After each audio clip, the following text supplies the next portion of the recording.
हमारा family business हमारे दादाजी ने शुरू किया था गोल्ड एंड सिल्वर ज्वेलरी का, जो अभी भी चल रहा है।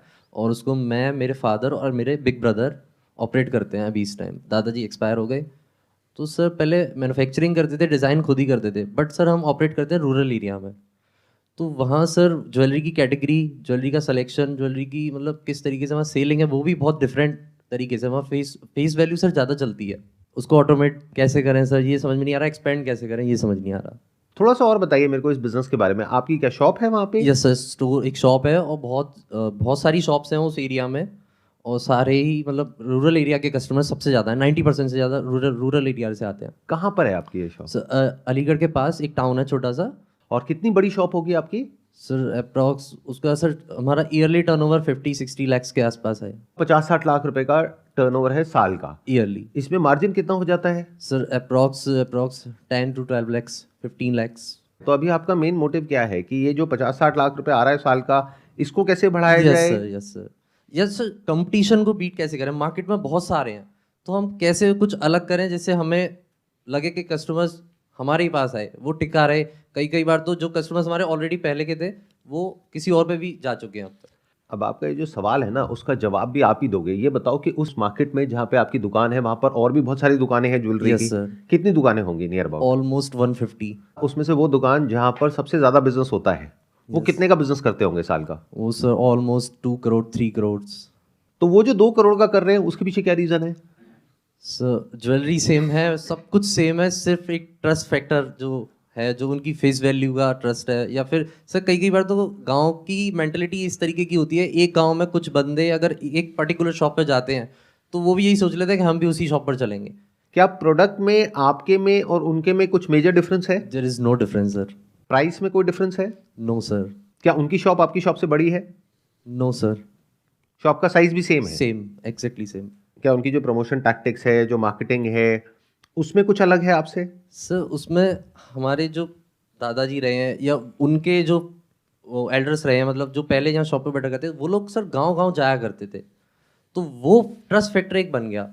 आप लोग जाते हो गांव गांव? हम नहीं जाते सर। वो जो दुकान है जो 2 करोड़ का बिजनेस कर रही है साल का, क्या वो शुरू से ही आपसे ज्यादा बिजनेस कर रही थी? No sir. इवन उन्होंने तो शुरू किया था, हमारे दादाजी एक पर्टिकुलर लेवल पर पहुंच चुके थे, उन्होंने तब शुरू किया था, बट वो आज हमसे भी आगे निकल चुके हैं। उसके पीछे क्या रीजन हो सकता है? क्या ऐसा तो नहीं कि उस टाइम पे उन्होंने गांव गांव जा करके कुछ ऐसा किया हो जो शायद आप ना कर रहे हो, क्योंकि आप ऑलरेडी एक कंफर्ट जोन में थे, क्योंकि Yes, sir. आपका बिजनेस एस्टेब्लिश था। Yes sir. तो आप अपना आराम से गद्दी पर बैठे थे और वो लोग जा जा करके गांव गांव एक रिलेशन बना रहे थे। Yes, कहीं sir. ऐसा तो नहीं हुआ? शायद sir. You are not sure, Yes. But हो सकता है कि ऐसा हुआ हो। ऐसा हुआ। तो ऐसा करने से आज आपको कौन रोक रहा है कि अगर आप गांव गांव जाओ और वहां पर जा करके ऑन ग्राउंड एक रिलेशन बनाओ? देखो ध्यान से समझो, आपके आसपास में जो गांव वाले हैं वो वहां पर आते हैं क्योंकि वहां पर 150 दुकानें हैं ज्वेलरी की। यस। ये एक तरीके से गढ़ हो गया Yes, ज्वेलरी का उस आसपास के एरिया के लिए। कितनी दूर दूर से लोग आते हैं? मे बी 20-30-50 किलोमीटर के रेडियस से या उससे भी ज्यादा से? उस विधानसभा में करीब 300 विलेजेस आते हैं, वो अप्रोक्स उसी एरिया में ही आते जाते हैं। तो आप ये कह रहे हैं कि 40-50 किलोमीटर के रेडियस से लोग आते हैं और 300 गांव है यस सर। जो आपका टारगेट है। यस उन सर। 300 गांव में से भी कुछ होंगे जो आपको ज्यादा बिजनेस दे रहे होंगे, यस सर। कुछ है जो कम दे रहे होंगे। Yes sir. तो अब वक्त आ गया है कुछ ऐसा करने का जो आपका कॉम्पिटिटर नहीं कर रहा है, क्योंकि आपका कॉम्पिटिटर इस वक्त एक अपने कंफर्ट जोन में है। Yes sir.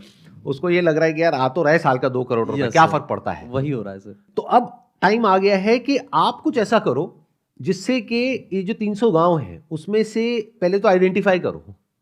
80-20 का रूल चलता है बिजनेस में। Yes, sir. 80% of the revenues comes from 20% of the people. ये 80-20 का रूल हर जगह चलता है। तो इसका मतलब 300 गांव में से 20% गांव ऐसे होंगे, यानी 60 गांव जहां से 80% बिजनेस आ रहा है। ऐसा ही है? ऐसा ही है सर। तो अब आपको ये क्लियर पता लग रहा है इन 50-60 गांव को हमको टारगेट करना है। अब कैसे करोगे उसके बारे में सोचो।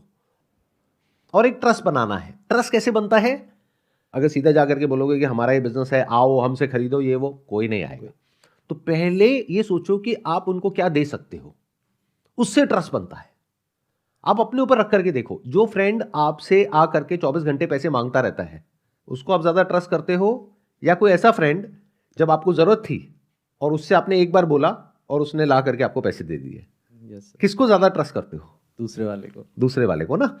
तो अब आप ये समझो वहां पर उन 50-60 गांव में क्या ऐसा है जो उनके लिए इस वक्त बहुत जरूरी है, जो उनके लिए कोई नहीं कर रहा है।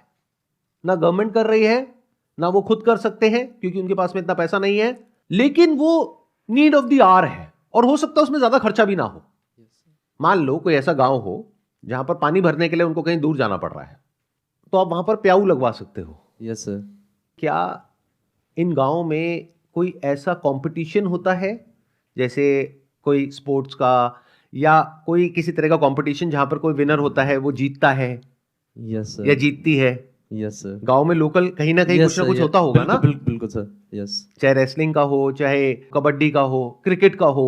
यस ऐसा क्या है जहां पर सारे गांव वाले इकट्ठे होते हैं? कोई मेला लगता होगा, कुछ ना कुछ होता होगा। Yes sir. जैसे कि अभी रिसेंटली रामलीला हुई थी, तो बहुत क्राउड आया था, बहुत गांव से क्राउड आया था देखने उसको। क्या आप वहां पे एडवर्टाइजिंग करते हो? नो सर, अभी तक मैंने नहीं। क्यों नहीं करते? क्या रीजन है? पैसा लगता है? नो सर, बट वो मतलब थोड़ा कंजर्वेटिव माइंड है, मार्केटिंग के हिसाब से कोई सोचता भी नहीं है। फैमिली में ऐसा वही नहीं है कि मार्केटिंग को चीज़ें लेके सोचा। इवन मेरे फादर भी वहीं तक कंफर्ट जोन में है। इवन मैं सोचता हूँ कि इसको और थोड़ा नेक्स्ट लेवल कैसे लेके जाया जाए। तो क्या हो अगर रामलीला में आप मेन स्पॉन्सर बन जाओ? कितना पैसा लग जाएगा? मैक्सिमम लाख 2 लाख रुपए मैक्सिमम सर। अगर आप लाख 2 लाख कह रहे हो, मैं कहता हूँ 5-10 लाख भी लगेगा तो बुरा नहीं है। मे बी आप कुछ ऐसा कर सकते हो कि घर की लक्ष्मी के लिए दिवाली पर हमारी तरफ से ये तोहफा। फ्री बीज का वहाँ कंसेप्ट हाँ, बहुत ज्यादा है सर। बहुत ज्यादा है ना। Yes sir, yes sir. अब वो आप किसको दे सकते हो? लकी ड्रॉ कर सकते हो। आप ये इमेजिन करो वहां पर सारे गांव वाले आए हुए हैं, यानी Yes. जो भी आपका टारगेट है 300 गांव के लोग, वो सब है वहां पर। Yes sir. तो जो वहां पर रामलीला हो रही है, वहां पे मेन आप प्रेजेंटिंग स्पॉन्सर हो। ओके। उसके लिए मान लो आपको 5 लाख रुपए देना पड़ रहा है, दे दिया। नंबर 1, ये बिजनेस का पहला उसूल है, याद रखना। बिना अपनी जेब से पैसा निकाले, यानी बिना पैसा खर्चे, आप पैसा नहीं कमा सकते। और इसको खर्चा नहीं कहते हैं, इसको इन्वेस्टमेंट कहते हैं। दोनों में बड़ा फर्क है। आप हो सकता है अपने घर पे जाकर के बात करोगे तो वो कहेंगे इतना खर्चा क्यों करना है। दिस इज नॉट खर्चा, दिस इज इन्वेस्टमेंट। उनको समझाओ, उनको मेरी ये वीडियो दिखाओ, उनको बोलो कि बिजनेस में 2 चीजें होती है, एक इन्वेस्टमेंट होती है, एक खर्चा होता है। जैसे आप जो स्टॉक रखते हो वो क्या है? इन्वेस्टमेंट है ना। दुकान जो आपने ली हुई है वो इन्वेस्टमेंट है। ऐसे ही ये जो ब्रांड बिल्डिंग एक्टिविटी है, ये इन्वेस्टमेंट है, ये कोई खर्चा नहीं है। मतलब मैं क्या कह रहा हूं, मैं इमेजिन कर रहा हूं कि आप प्रेजेंटिंग स्पॉन्सर हो और आपने वहां पे टाई अप कर लिया कि जो भी अंदर आएगा वहां पर उसको एक टिकट मिलेगी। टिकट का आधा हिस्सा आपके पास में, आधा हिस्सा उनके पास में। और ये सिर्फ फीमेल्स को मिलेगी टिकट्स, मेल्स को नहीं मिलेगी। क्योंकि आप सीधा जाकर के उनको हिट करो ना। Yes sir. फीमेल्स ही ज्वेलरी सबसे ज्यादा परचेज करती राइट, हैं। क्योंकि Yes, sir. अल्टीमेटली ज्वेलरी पहननी किसको है? फीमेल्स फीमेल्स को।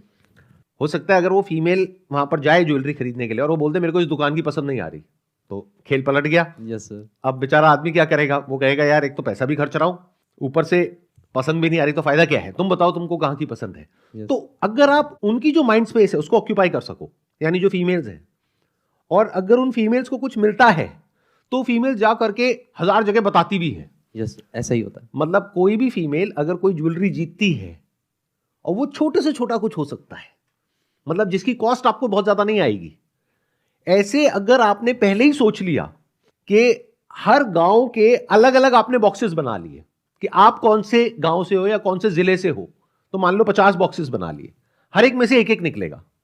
नहीं तो गड़बड़ ये होती कि हो सकता है एक ही गांव वाले सारा लेकर के चले जाएं, तो उसमें आपको बेनिफिट नहीं होगा। आपका बेनिफिट किस में है कि वो जो 50-60 गांव आपने पहले से आइडेंटिफाई करें, उनको अपने गांव में या जिले में डिवाइड कर दिया और उनके अलग अलग बॉक्सेस बनवा दिए। मानो आपने 30 बॉक्स बनवा दिए जहां पर वो पूरा एरिया कवर हो रहा है, सारी डायरेक्शंस कवर हो रही हैं। अब वो इंसान जिस गांव का है, जिस जिले का है, उस पर्टिकुलर बॉक्स में उसकी जो सेकंड स्लिप है वो गई और एक स्लिप उसके पास में है, तो हर बॉक्स में से एक एक जीतेगा और उसको क्या मिलेगा? एक गोल्ड का नेकलेस। कोई बहुत बड़ा नहीं, मान लो 10,000 रुपए का। 10,000 इंटू 30 करते हो तो 3 लाख की इन्वेस्टमेंट हो गई, तो 5 लाख वहां लग गया उसको स्पॉन्सर करने में, प्लस 3 लाख और लग गया। अब इस 3 लाख में क्या हुआ?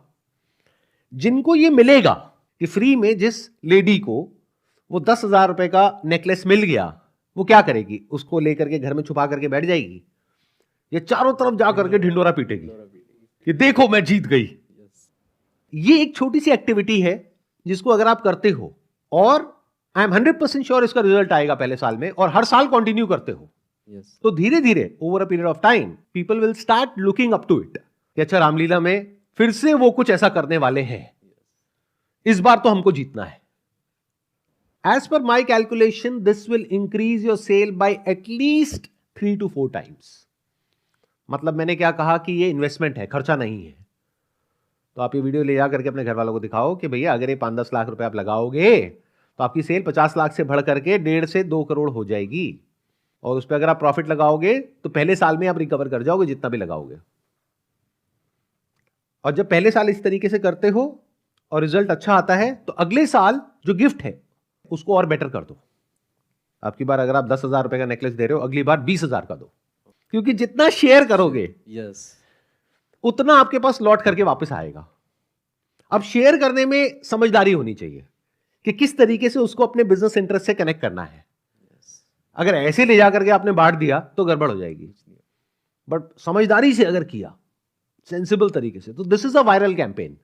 जैसे सोशल मीडिया पे बोलते हैं ना वायरल कैंपेन, आपके वहां ये वाला वायरल नहीं चलेगा जो यहां चलता है शहरों में, यहां इंटरनेट पे चलता है, वहां ये नहीं चलेगा, वहां ये वायरल होगा। हर कोई इसके बारे में बात करेगा कि अरे वो फला फला घर में 20,000 रुपए का हार जीत गई। उनके लिए बहुत बड़ा अमाउंट है 20,000 रुपए, छोटा अमाउंट थोड़ी है। मैं ठीक कह रहा हूं गलत कह रहा हूं? यस सर सोचो कोई 20-25 हजार रुपए का हार जीत जाए तो कितना बड़ा अमाउंट है, वो भी प्योर गोल्ड। बिकॉज विलेजेस में गोल्ड की जो वैल्यू है वो बहुत ज्यादा है, उसकी जो इमोशनल वैल्यू है, तो वो अगर उनको मिल जाए और आपकी तरफ से मिल जाए तो सोचो आपकी ब्रांडिंग कहां की कहां चली जाएगी। बाकी के कॉम्पिटिटर समझ भी नहीं पाएंगे कि हुआ क्या है। फिर उसके अलावा आप क्या कर सकते हो, जगह जगह गांव में जा करके प्याऊ लगवा सकते हो जहां पे लोग फ्री में पानी पी सकते हैं, और वहां पर आपका बड़ा बड़ा नाम लिखा हुआ है, आपकी जो शॉप है उसका नाम लिखा हुआ है। तो ये बहुत छोटा सा स्टेप है जिसमें कॉस्ट भी बहुत ज्यादा नहीं है, लेकिन आपकी जो ब्रांडिंग है वो अलग लेवल पे पहुंच जाएगी।